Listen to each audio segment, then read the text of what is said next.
तो दोस्तों स्वागत है आपका हमारे YouTube channel UK self study में। दोस्तों आज हम आप लोगों को लेकर आए हैं क्लास 10 सामाजिक विज्ञान चैप्टर 1 इकाई 2 भूगोल। ठीक है, भूगोल से चैप्टर 1 संसाधन एवं विकास। इस चैप्टर से मैं आप लोगों को सभी विस्तृत उत्तरीय प्रश्न बताने वाला हूं जो कि बोर्ड परीक्षा 2023 के लिए बहुत महत्वपूर्ण है। तो बने रहिए वीडियो में अंत तक। देखिए शुरू करते हैं विस्तृत उत्तरीय प्रश्न उत्तर। पहला प्रश्न है, संसाधन संरक्षण क्या है? संसाधनों का संरक्षण क्यों आवश्यक है? ठीक है, अथवा में संसाधन से आप क्या समझते हैं? संसाधनों के संरक्षण के विभिन्न उपाय सुझाइए। इस प्रकार से दो क्वेश्चन बन सकते हैं। यहाँ से उत्तर में आप लिखोगे, हमारे पर्यावरण में उपलब्ध प्रत्येक वस्तु जो हमारी आवश्यकताओं को पूरा करने में प्रयुक्त की जा सकती है और जिसको बनाने के लिए प्रौद्योगिकी उपलब्ध है, जो आर्थिक रूप से संभव और सांस्कृतिक रूप से मान्य है, एक संसाधन है। तो इसमें बताया गया है कि हमारे पर्यावरण में जितनी भी वस्तुएं उपलब्ध हैं जो हमारे लिए आवश्यकता को पूरा कर सकती हैं, जो हमारी आवश्यकताओं को पूरा कर सकती हैं, वो संसाधन है। ठीक है, आगे देखिए संसाधन संरक्षण। तो देखिए संसाधन संरक्षण क्या है। मानव द्वारा संसाधनों के प्रबंध को संरक्षण कहते हैं। विश्व में अधिकांश संसाधन सीमित मात्रा में उपलब्ध हैं, अतः उनका कम मात्रा में अधिक एवं सुरक्षित उपयोग करना संरक्षण कहलाता है। ठीक है, तो मानव द्वारा संसाधनों के प्रबंध को संरक्षण कहते हैं। ठीक है, जो मानव द्वारा संसाधन के प्रबंध को जो है उसे क्या कहते हैं? संरक्षण कहते हैं। विश्व में अधिकांश संसाधन सीमित मात्रा में उपलब्ध हैं। विश्व में जो अधिकांश संसाधन है वो सीमित मात्रा में ही उपलब्ध है, अतः उनका कम मात्रा में यानी कम से कम मात्रा में अधिक एवं सुरक्षित उपयोग करना संरक्षण कहलाता है। ठीक है, दूसरे शब्दों में प्राकृतिक संसाधनों का कम से कम मात्रा में अधिकतम उपयोग ही संसाधन संरक्षण है। ठीक है, यानी कि कम से कम मात्रा में अधिकतम उपयोग।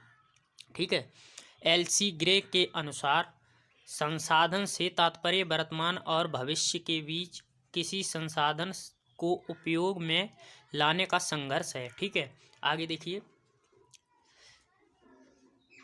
वास्तव में संसाधन संरक्षण में भावी पीढ़ी की आवश्यकता और आकांक्षाओं का भाव भी निहित है। देखिए वास्तव में इसमें बताया गया है कि संसाधन संरक्षण में भावी पीढ़ी की आवश्यकताओं और आकांक्षाओं का भाव भी निहित है, यानी कि जो भावी आने वाली पीढ़ियां हैं उन्हें भी इसकी आवश्यकता पड़ने वाली है। तो आगे देखिए, मानव ने अपनी स्वार्थ पूर्ति के लिए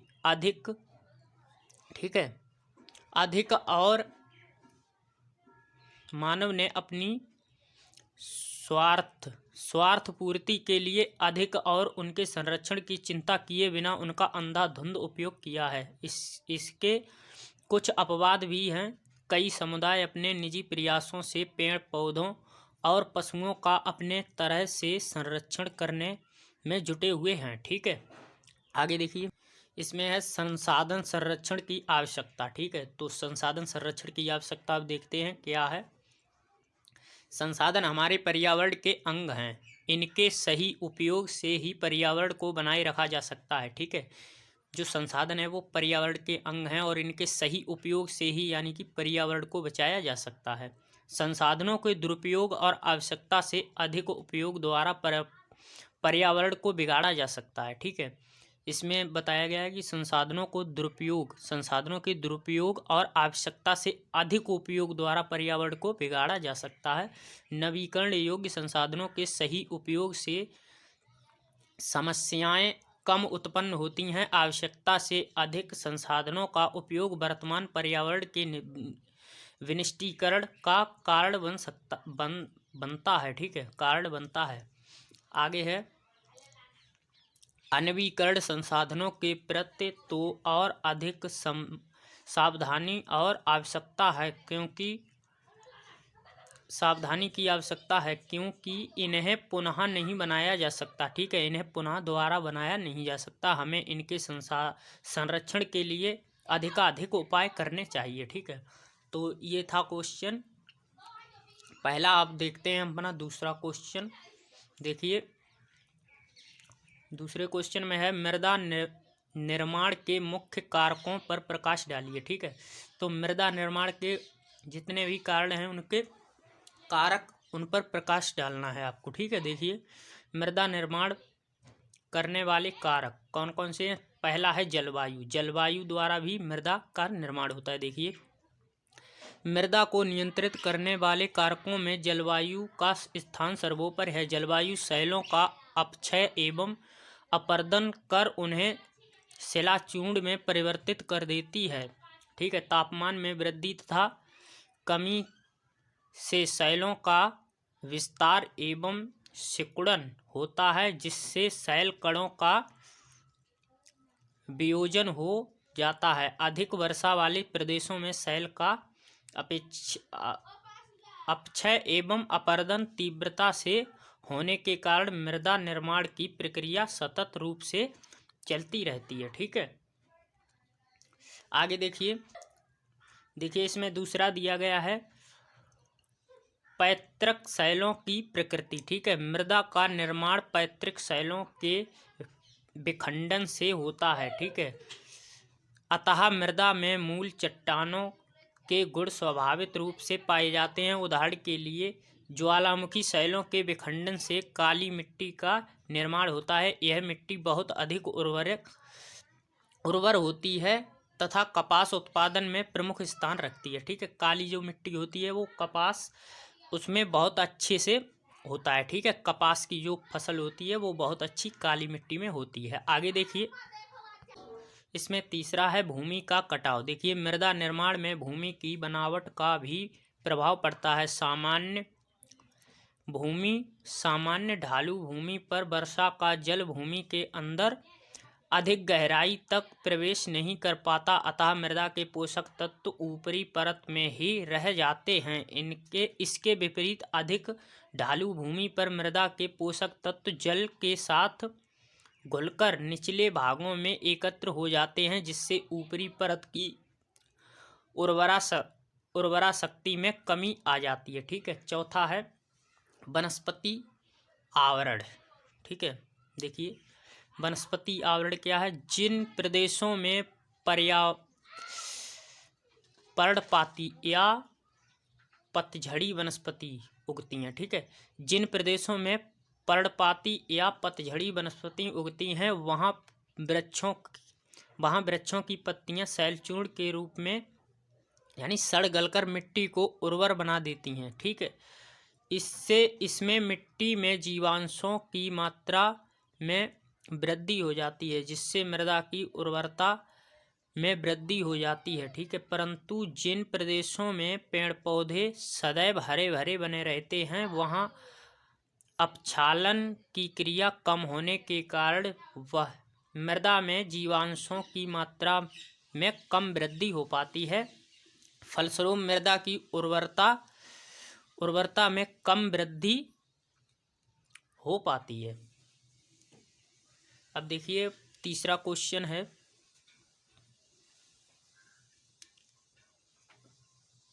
इसमें जो तीसरा प्रश्न है वो है मृदा संरक्षण के उपायों का वर्णन कीजिए। मृदा संरक्षण के उपाय देखिए सबसे पहला है वृक्षारोपण। वृक्ष लगाकर जल की गति को नियंत्रित किया जा सकता है। ठीक है, वृक्ष लगाकर जल की गति को नियंत्रित किया जा सकता है और बाढ़ के प्रकोप से भूमि के कटाव को रोका जा सकता है। हरियाणा व उत्तर प्रदेश की पश्चिमी सीमा की ओर पश्चिमी हवाओं यानी पछुआ हवा जिसे कहते हैं से होने वाले कटाव को रोकने हेतु एक बहुत विस्तृत क्षेत्र में वन लगाए गए हैं। आगे देखिए दूसरा है नदियों पर बांध बनाकर।